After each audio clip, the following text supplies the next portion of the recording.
Bismillahirrahmanirrahim. Assalamualaikum warahmatullahi wabarakatuh. Alhamdulillah hamdan katsiran tayyiban mubarakan fih kama yuhibbu rabbuna wa yardah. Asyhadu an la ilaha illallah wahdahu la syarikalah wa asyhadu anna Muhammadan abduhu wa rasuluh. Allahumma salli wa sallim wa barik ala nabiyyina Muhammad wa ala alihi wa ashabihi wa man tabi'ahum bi ihsanin ila yaumiddin, amma ba'd. Akhwati rahimani wa rahimakunallah, para santriku yang dirahmati dan dimuliakan Allah tabaraka wa taala. Alhamdulillah, pada kesempatan hari ini kita bisa sajikan kembali dars al-aqidah fi usuli fi thalathati al-usul. طيب أخوات رحمني ورحمكم الله، في الدرس الماضي توقفنا عند ماذا؟ عند قول المؤلف رحمه الله تعالى: الإسلام والإيمان والإحسان ودليل كل منها أنواع العبادة التي أمر الله بها مثل الإسلام والإيمان والإحسان. Ya. Kemudian kita akan teruskan insyaallah pada pertemuan hari ini. Namun sebelumnya saya mohon kepada antum semuanya untuk bisa menyimaknya, karena pada hari ini akidah seorang muslim itu sangatlah penting dan sangat dipertaruhkan di dalam kancah kehidupan di akhir zaman. Taib akhwati rahimani wa rahimakunallah, kita teruskan pelajaran kita. Siapkan muqarrarnya, bukunya, matan daripada usul salasah, dan siapkan tulisannya. Taib, kita mulai di pertemuan yang kesekian kalinya. Taib. Qala al-mu'allif rahimahullahu ta'ala: wa minhu ad-du'a wal khawf wal raja'u wat tawakkul wal raghbah wal rahbah wal khusyu' wal khasyah wal inabah wal isti'anatu wal isti'adatu wal istighatsatu wal dhabhu wan nadharu wa ghairu dzalik min anwa'il ibadati allati amara Allah biha kulluha lillahi ta'ala. Wad dalilu qawluhu ta'ala: wa annal masajida lillahi fala tad'u ma'allahi ahada. Khawati rahimani wa rahimakunallah. Mu'alif di sini menyebutkan tentang anwa' al-ibadah al-qalbiyah, jenis-jenis ibadah qalb, hati. Hadi wa minhu ay ya'ud ila madha? Ila anwa' al-ibadah al-qalbiyah. Di antara ibadah qalbiyah, di antara ibadah hati adalah ad-du'a, al-khauf dan seterusnya. Kita bahas satu persatu ya.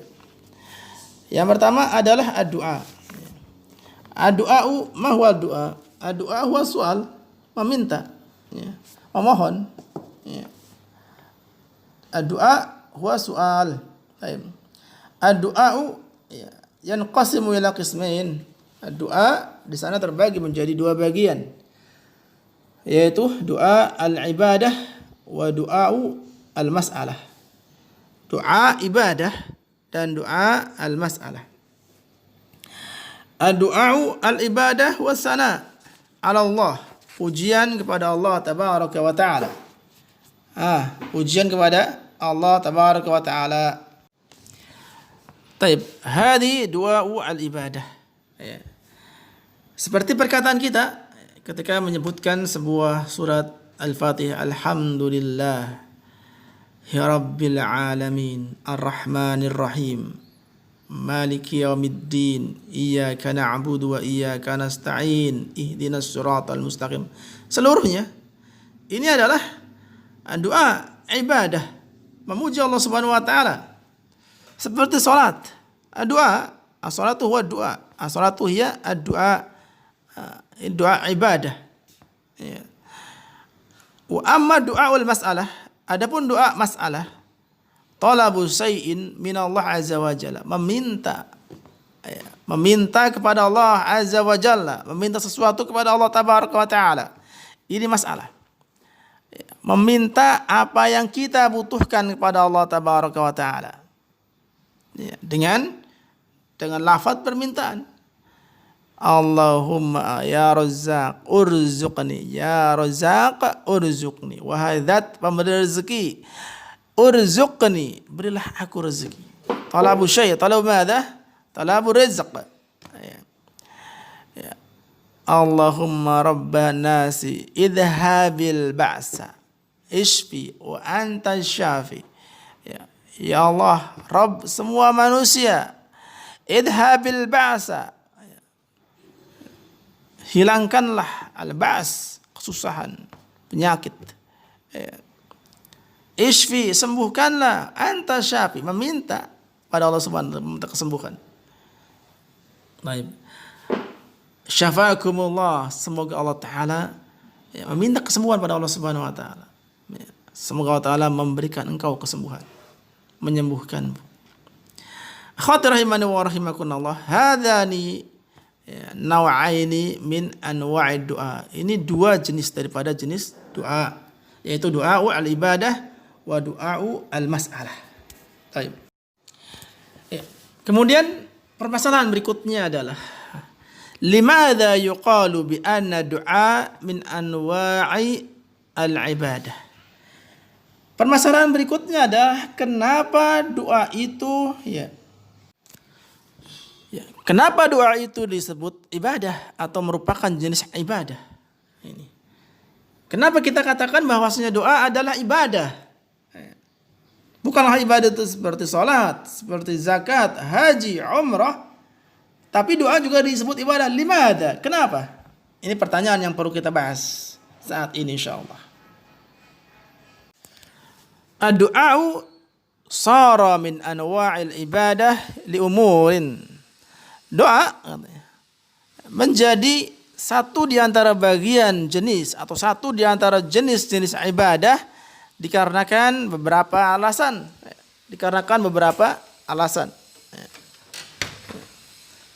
Yang pertama, anna Allah azza wa jalla amara bih. Yang pertama, Allah Subhanahu wa taala memerintahkan kita untuk berdoa. Yang pertama adalah Allah Subhanahu wa taala memerintahkan kita untuk berdoa, berdoa. Ya, wa kullu ma amara Allah azza wa jalla yu'tabar ibadah. Dan setiap apa yang Allah taala perintahkan, maka itu dinyatakan sebuah ibadah. Sebuah ibadah, menjalankan perintah Allah tabaraka wa taala ibadah. Wa bihadza ad-du'a alladhi amara Allah taala bina yakunu ibadatan. Yasir ibadah. Oleh karena itu, doa yang Allah taala perintahkan kita untuk mengerjakannya, untuk berdoa, itu dinyatakan sebuah ibadah karena Allah taala perintahkan. Yang kedua alasannya adalah kenapa doa itu dikatakan ibadah? Karena anna Allah azza wa jalla sama doa ibadah, karena Allah Taala sendiri. Karena Allah Taala sendiri yang menyatakan dan menamai bahwasanya doa itu dengan nama ibadah. Firman Allah tabaraka wa taala menyatakan apa? Ud'uni astajib lakum. Innal ladzina yastakbiruna an ibadati lahidna. Ud'uni. Ini dalil untuk poin pertama. Allah Ta'ala memerintahkan kita untuk berdoa kepada Allah. Ud'uni, berdoalah kepadaku, kata Allah Subhanahu wa taala. Perintahkan. Tadi dikatakan perintah itu ibadah. Kemudian Allah Ta'ala yang pada kalimat pertama, Allah Subhanahu wa taala menggunakan kalimat dengan sebutan doa. Ud'uni, berdoalah kepadaku. Astajib lakum, maka aku penuhi kabulkan kepada kalian. Innal ladzina yastakbirun, sesungguhnya orang-orang yang mereka istikbar, tidak mau berdoa. Istikbar an ibadati, dari ibadah kepadaku. Dari apa? Dari berdoa kepadaku. Orang-orang yang tidak mau berdoa kepadaku, Allah Ta'ala sendiri mengatakan ibadah dari doa tersebut. Doa disebut ibadah. Lafaz pertama dikatakan doa, yang kedua yang sombong dari ibadah, dari berdoa kepadaku. Aslinya adalah ibadah di sini doa. Dari doa. Taib. Maka ini poin yang kedua. Allah sendiri yang menamai bahwasanya doa adalah dengan nama ibadah. Dengan nama apa? Ibadah. Taib. Ya. Taib, berikutnya yang ketiga, alasannya kenapa doa disebut. Yang ketiga adalah annallaha azza wa jalla sama ala man sarrafa du'a li ghairihi kafir. Bahwasanya Allah azza wa jalla menamai, menyematkan kepada orang-orang yang memalingkan doa kepada selain Allah Subhanahu wa taala, kepada orang-orang yang berdoa kepada selain Allah Subhanahu wa taala dengan nama apa? Kafir. Orang tersebut disebut dengan nama kafir. Ya. Orang yang berdoa kepada selain Allah kafir. Orang yang beribadah kepada selain Allah kafir. Ya, musyrik. Ya. Taib.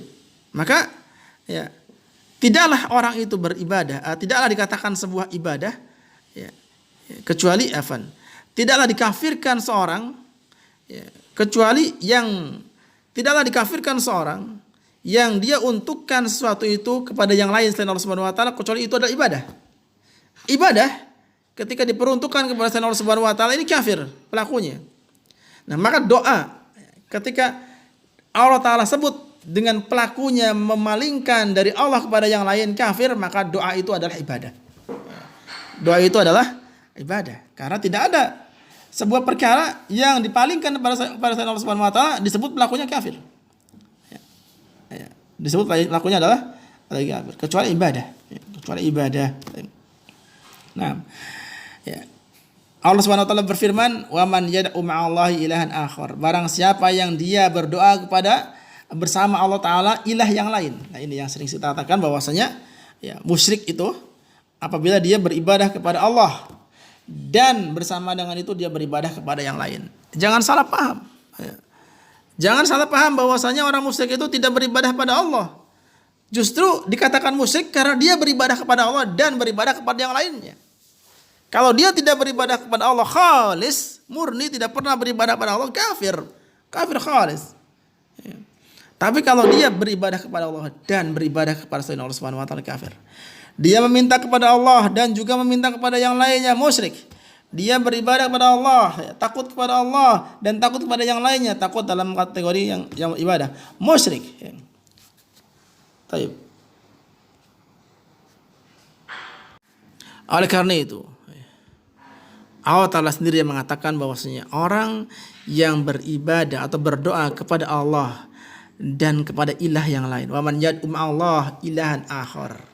Barang siapa yang dia berdoa kepada ilah yang lain bersama dengan Allah. Artinya bersama dengan dia berdoa kepada Allah Subhanahu wa taala, dia berdoa kepada yang lain, meminta kepada yang lain. Meminta kepada Allah iya dalam salatnya, meminta kepada Allah iya di dalam ibadah-ibadah yang lainnya. Tapi dia juga meminta kepada yang lain, kepada kuburan, penghuni kubur yang sudah meninggal, kepada arwah-arwah atau zat-zat yang disucikan. Meminta hujankah, meminta rezekinkah, meminta jodohkah dan yang lainnya. Saya sholat Ustaz, sholat tiap hari saya ketinggalan, bahkan qiyamul lail. Tapi kan usaha saya di dalam menempuh untuk mendapatkan jodoh, saya minta juga kepada dukun fulan. Ini yang disebut dengan syirik ya akhwati barakallahu fikunna. Ya. Kenapa engkau sematkan pada dia? Musyrik ya Ustaz. Dia sholat tidak pernah ketinggalan, bahkan berhaji, sedekah, wakaf. Kemudian dia berusaha, di dalam memenuhi usahanya dia minta bantuan kepada wali fulan yang sudah meninggal tentunya, agar diberkahi rezekinya, agar diperbanyak rezekinya, agar dipanjangkan usianya, agar dia minta kepada wali fulan. Ini hakikat syirik. Ini hakikat musyrik. Dia nggak pernah beribadah kepada patung Ustaz.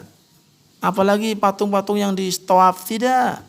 Dia hanya datang ke sebuah kuburan yang disucikan, kemudian dia minta kepada penghuni kubur tersebut yang saleh, wali tentunya, agar mendatangkan barakah, agar mendatangkan rezeki, agar mendatangkan kemuliaan kepadanya. Itu saja kok Ustaz. Tanpa meninggalkan sholat, tanpa meninggalkan beribadah pada Allah Subhanahu wa taala. Hada haqiqatul musyrikin. Ini hakikat orang-orang musyrik seperti ini. Lihat ayatnya, perhatikan. Waman yad'u ma'allah ilahan akhar. Ya, dia beribadah kepada ilah yang lain, ma'allah. Bersama itu dia beribadah pada Allah. Ya, ini la burhan lahu fi fa innama hisabu 'inda rabbih innahu la yuflihul kafirin. Innahu la yuflihul kafirun. Ya, orang tersebut dikatakan kafir oleh Allah Subhanahu wa taala. Maka berdoa ya, kepada ilah yang lain ibadah. Berdoa disebut ibadah. Yang memalingkan kepada yang lain selain Allah disebut kafir. Inilah ikhwanul akhwat rahimani wa rahimakumullah. Ya, sebuah alasan kenapa doa pun dikatakan ibadah. Bukan hanya sekedar salat ya. Doa juga ibadah. Taib. Ad-du'a ibadah. Faman sarrafa lillahi fahuwa muwahhid. Barang siapa yang memperuntukkan doa itu atau ibadah tersebut kepada Allah, maka dia muwahhid. Waman sarrafa li ghairillahi fahuwa musyrik. Barang siapa yang memperuntukkan doa atau ibadah tersebut kepada selain Allah, maka dia musyrik. Ya, maka dia musyrik. Baik. Pertanyaannya, hal ad-du'a bima'na su'al yastalzim liman sarrafaha yakun musyrik? Apakah doa yang artinya adalah soal meminta gitu ya, meminta ini. Doa yang artinya adalah meminta. Doa kan artinya tadi meminta. Hal ad-du'a bima'na su'al yastalzim liman sarrafaha yakun musyrikun? Apakah doa yang artinya adalah soal memastikan ya, pasti orang yang memalingkannya dari selain Allah kepada selain Allah Subhanahu wa taala, maka orang tersebut disebut musyrik? Seorang bertanya, apakah doa tadi yang kita sebutkan bimana soal meminta apabila diperuntukkan kepada selain Allah, maka orang yang berdoa tersebut diperuntukkan kepada selain Allah Subhanahu wa taala, maka dia dikatakan musyrik? Bisa dipahami enggak pertanyaannya? Bisa dipahami tidak pertanyaannya? Seorang sekali lagi. Apakah setiap orang yang meminta kepada selain Allah disebut musyrik? Itu lebih sederhana lagi ya. Silakan dijawab. Di angan-angan musyrik atau tidak. Setiap orang yang meminta kepada selain Allah, apakah orang tersebut mesti dikatakan musyrik? Apakah semua orang yang meminta kepada selain Allah, wah dia langsung musyrik, dikatakan musyrik? Ayo. Taib. Al-jawab fihi tafsil. Jawabannya kita rinci ya. Taib. Jawabannya kita rinci. Su'alul makhluk fima la yaqdar alaihi illa Allah fa hada musyrik kafir. Kita rinci jawabannya. Yang pertama, kita lihat bagaimana keadaan atau bagaimana jenis-jenis dan keadaan orang yang meminta tersebut. Ya. Tadi pertanyaannya apa? Apakah setiap orang yang meminta kepada selain Allah tabaraka langsung divonis musyrik? Ya. Nah, kita rinci jawabannya. Ya. Yang pertama, soal makhluk. Ya. Meminta kepada makhluk. Ya. Berarti kan kepada makhluk ya. Kepada selain Allah Subhanahu wa taala ini ceritanya kan. Soal makhluk ya, fima la yaqdar alaihi illa Allah. Fa hada musyrik, kafir. Meminta kepada makhluk, meminta kepada selain Allah tabaraka wa taala, karena kita sudah katakan di awal ya, masih Allah alam. Semua selain Allah taala adalah alam makhluk. Ya. Meminta kepada makhluk, kepada selain Allah tabaraka wa taala. Apa yang diminta? Yang diminta adalah fima la yaqdar alaih. Yang diminta adalah perkara yang memang makhluk itu tidak mampu untuk mewujudkannya. Tidak akan mampu makhluk itu mewujudkan permintaan tersebut. Kecuali Allah lah yang mampu. Kecuali hanya Allah yang mampu mewujudkannya. Hada musyrikun kafir. Maka ini musyrik kafir. Seperti apa? Meminta kepada makhluk, minta apa? Rezeki. Tidak ada yang bisa menurunkan rezeki kecuali Allah Taala. Meminta apa? Anak. Tidak ada yang memberikan anak kecuali Allah Taala. Menyembuhkan sakit. Tidak ada yang menyembuhkan sakit kecuali Allah Subhanahu wa taala. Fa idza maridtu fa huwa yashfin. Kalau saya sakit, dialah Allah Taala yang menyembuhkannya. Meminta dipanjangkan umur. Meminta kebahagiaan di dunia dan di akhirat Allah Ta'ala, dan meminta kepada makhluk tidak boleh ya. Karena tidak mungkin akan mampu makhluk mewujudkannya, dan hanya Allah Ta'ala yang mampu mewujudkannya. Baik. Maka jenis permintaan seperti ini haram, musyrik, kafir, tidak diperbolehkan ya. Kalau ingin meminta jodoh ya, minta kepada orang, jodoh, patih, bayi, rezeki itu buat orang Jawa. Ya, jodoh, mati, musibah, ya, rezeki itu hak Allah Subhanahu wa taala. Tidak ada yang dapat ya mendatangkannya dari selain Allah Tabaraka wa taala. Diminta kepada selain Allah, Subhanahu wa taala, ini musyrik kafir. Permintaan tersebut bentuk daripada jenis kemusyrikan. Yang kedua, bisa dipahami ya? Yang pertama, permintaan kepada makhluk yang permintaan itu tidak mungkin akan mampu diwujudkan kecuali oleh Allah Subhanahu wa taala.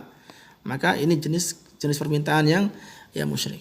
Yang kedua, su'alul amwat wa talabu minhum fa hadha syirkun akbar mutlaqan. Yang kedua, meminta kepada al-amwat, orang yang sudah mati. Ini ada kaitan erat dengan yang pertama. Yang pertama itu kaitannya dengan ketidakmampuan orang yang diminta, makhluk yang diminta. Yang kedua, orang yang telah mati sudah tidak mampu untuk mewujudkan. Jangankan apa, sudah mati, ketika masih hidup pun dia tidak mampu untuk mewujudkan permintaan yang itu hanya Allah Ta'ala yang mampu mewujudkannya, apalagi sudah mati. Maka poin yang kedua lebih luas lagi. Su'alul amwat, orang yang sudah mati, meminta kepada orang yang sudah mati. Talabu minhum, meminta apa saja kepada mereka yang sudah mati. Maka siapapun dia yang sudah mati, walikah, nabi, hatta nabi sudah meninggal, ketika sudah meninggalnya, kemudian orang tua ke mbah siapakah, tidak akan mungkin mampu mewujudkannya. Fahada musyrikun, syirkun akbar mutlaq. Waliyadzubillah. Datang ke kuburan, dan ini ya di hari Lebaran begitu banyak kesyirikan kamu musyrikan gugur iman di sana, di kuburan. Datang ke kuburan mbah. Ya mbah, ini cucu-cucu mbah itu sudah berdatang dari negeri-negeri, dari daerah-daerah yang begitu jauh merantau. Yang dari Jakarta, yang dari Palembang, yang dari mana lagi ini. Cucu mbah hari Lebaran kemarin, alhamdulillah bisa berkumpul, yang dari Madura, yang dari Jakarta, yang dari Palembang, yang dari Jambi, yang dari mana, kecuali yang dari Salopa, karena mungkin perjalanannya susah. Mbah, doakan ya mbah. Kita meminta kepada mbah, semoga cucu-cucu mbah ini menjadi orang-orang yang sukses. Ya mbah ya, yang di Salopa yang tidak bisa datang juga, semoga dimudahkan mbah. Ya mbah. Minta kepada mbah agar semuanya ini cucu mbah itu hidupnya diberkahi. Kepada mbah secara langsung, kadang-kadang minta izin. Ya, ini cucu mbah yang di Salopa sebenarnya mau menyunati anaknya. Ya, kita minta kepada mbah agar acara persunatan ya, sunatan hajatannya itu dimudahkan. Ini tidak sadar bahwasanya mereka sudah meminta kepada mbahnya yang sudah mati dan tidak bisa untuk mewujudkan. Ini su'alul amwat wa talabu minhum. Meminta kepada orang mati, ini syirkun akbar, syirik besar, secara mutlak. Tidak ada tafsir lagi. Nah, kemudian berikutnya su'al ghaib. In kana su'al biwasail hissiyah Soal al-ghaib. Soal al-ghaib. Meminta kepada orang yang tidak ada. Tapi dia hidup. Masih hidup dia. Orangnya tidak ada. Kalau amwat sudah ya tadi ya. Kalau orangnya mati sudah tadi. Meminta kepada orang yang masih hidup tapi orangnya tidak ada di hadapan kita. Nah. Nanti kalau ada apa-apa sebut namaku 3 kali. Ternyata dia pergi jauh dalam merantau, ada masalah, menyebut namanya. Mbah apa namanya? Mbah Gondrong 3 kali. Orangnya nggak ada. Orangnya di Jawa. Dia merantau ke Singapura atau ke Taiwan atau ke Hong Kong atau kemana. Nah, soalul ghaib meminta kepada orang yang tidak ada. Ya. Bagaimana hukumnya? Orang yang tidak ada di hadapan. Bagaimana hukumnya? In kana as-su'al biwasail hissiyah wa yaqdir 'alaihi fa huwa jaiz. Kalau permintaan itu diajukan dengan wasail hissiyah, dengan media-media yang hissi, yang logis untuk dinyatakan bisa meminta dengannya walaupun dalam jarak jauh, seperti dengan telepon, dengan WA, dengan voice note, dengan video call atau yang lainnya. Itu kan hissi, media-media yang memang betul-betul hissi, ada terindrai bahwasanya ini media ini bisa untuk memanggil dia dari jarak jauh. Secara teknologi itu memang betul dan diakui ya. Hal ini sama dengan masalah medis ya, kedokteran. Tapi ini betul-betul maaf bahwasanya ini bisa untuk menyambungkan jarak jauh. Hissi. Terbukti pula, empirik bahasa itunya. Terbukti bahwasanya ini bisa untuk menyambungkan jarak jauh secara hissi, bukan secara impian. Taib. In kana su'al biwasailil hissiyah wa yaqtar 'alaih. Kalau menggunakan media yang hissi yang memang dipastikan ini sudah ma'ruf, bisa untuk menyambungkan antara orang di Jawa dengan di Singapura, orang Jawa dengan di Thailand. Seperti sekarang mungkin Munim bisa mendengar saya dari Indonesia, dari Tasikmalaya, padahal beliau di sana di mana? Di Thailand, di Hatchai. Baik. 6. In kana su'al biwasail hissiyah wa yaqdar 'alaih. Dan memang permintaannya itu mampu dia untuk mewujudkan, tidak seperti yang di atas poin pertama. Mampu untuk mewujudkan. Ya Munim, nanti kalau engkau datang ke sini, kau bawa itu makanan durian dengan ketannya yang khas dari Thailand, di Hatchai tadi. Contoh ini Munim, bukan saya minta, tidak. Oh iya Ustadz, mampu, di sini banyak memang makanan itu khas ketan dengan durian yang disiram dengan santan, misalkan. Itu makanan khas sana, durian montong. Mampu dia mewujudkan, pakai menggunakan wasilah media yang logis dan empirik tadi. Ini boleh, jais. Nanti Aisyah Asia, saya jadi lupa namanya. Aisyah, nanti kalau sudah musim durian di sana di Salopa, kau bawa durian itu ke sini yang banyak.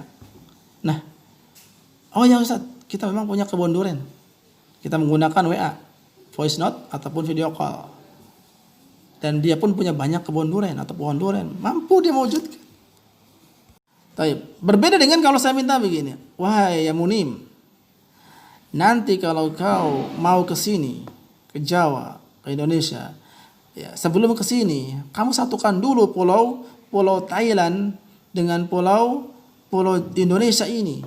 Negara Thailand dan Indonesia jangan buat bahwasanya negara Thailand yang sampai ke Indonesia jangan ada selat dan jangan ada lautan. Satukan, baru kau bisa ke sini. Permintaan yang tidak mungkin dilakukan oleh Munim. Ini haram. Haram. Aisyah, kau tidak usahlah ke Mahat. Kalau mau ke Mahat, saya minta engkau datangkan satu gunung di sana isinya semua durian dengan tanganmu. Ini nggak mampu dia. Ini haram deh. Permintaan seperti itu, walaupun dah isi. Sama halnya dengan mohon maaf, orang yang tidak punya tangan. tangannya tidak ada dua-duanya.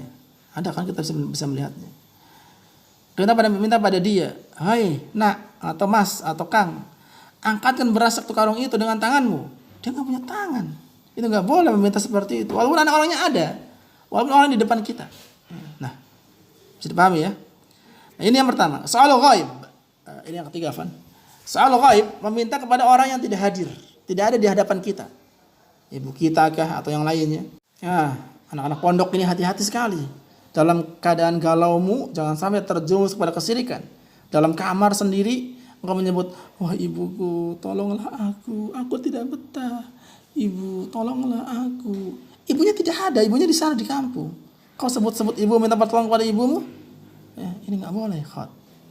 Minta pada Allah Subhanahu Wa Taala. Ya. Ibu, di sini orang galak-galak. Tolonglah aku, itu anak itu yang di sekitar kamar, yang di bawah saya ranjangnya. Ibu tolong nyahkan dia, ibu. Lah, ibunya mana? Ibumu di sana di rumah, tidak mendengar. Gaib dia, tidak di hadapanmu. Ya. Ini ya, perhatikan ini masalah seperti ini. Wa in kana su'alu bil musafahah wa la yasma' fa hadha syirkun akbar. Ya tadi kasusnya. Dia ngebrebel dia, bibirnya bermusafah. Ibu, tolonglah aku. Ya, di sini aku sangat susah. Di sini perasaanku galau terus setiap hari. Ya, engkau menghiburku ya ibu. Ya, ibulah hiburkan aku. Aku minta hiburan darimu. Ibunya tidak ada. Ya, di rumah lagi susah cari duit untuk membayar SPP kalian, misalkan. Untuk menuang jajan kalian. Ya. Ini syirkun akbar. Syirik akbar. Dalam keadaan kesusahan, dia meminta kepada orang yang tidak ada. Dia tidak mendengar. Ya, engkau menyebut-nyebutnya. Ya, dia masih hidup. Ya, ini sama dengan orang yang sudah mati karena tidak mendengarnya dia. Oke, ini ikhwanil akhwat, akhwati rahimani wa rahimakumullah. Bentuk-bentuk doa, permintaan-permintaan yang terkadang tidak sadar seorang akan terjerumus kepadanya. Ya, yang tidak sedikit manusia terjerumus pada kesyirikan jenis ini. Ya, maka dari itu akhwati rahimani wa rahimakumullah, kita jaga akidah kita, keyakinan kita jaga tauhid kita yang tidak ada yang bisa menyelamatkan kita di akhirat kecuali dengan ini, dengan tauhid yang benar, akidah yang benar. Kesalahan dalam akidah menyebabkan penyesalan yang tidak ada batasnya. Ya, kesalahan hanya sedikit tadi. Ya, kegalauan yang menimbulkan kita wal'iyadzubillah, yang menimbulkan sebagian orang meminta kepada selain Allah Subhanahu Wa Taala dalam keadaan tadi, ya, yang dia tidak tahu dengan poin-poin tadi. Ya, maka dari itu akhwati rahimani wa rahimakumullah, masih menganggap bahwasanya belajar akidah tidak penting, sementara mulai masah tanda gesekan dengan kita sangat kuat. Itu loh yang dimaksud oleh kita sekalian. Taib, akhwati rahimani wa rahimakumullah, ya, naktafi bil qadar, semoga bermanfaat apa yang kita sajikan pada hari ini. Ya, mohon disimak dan diperhatikan baik-baik dan dicatat apa yang menjadi faedah dari pelajaran hari ini. Naktafi bil qadar. Sallallahu ala nabiyyina Muhammad wa ala alihi washabihi ajma'in. Assalamualaikum warahmatullahi wabarakatuh.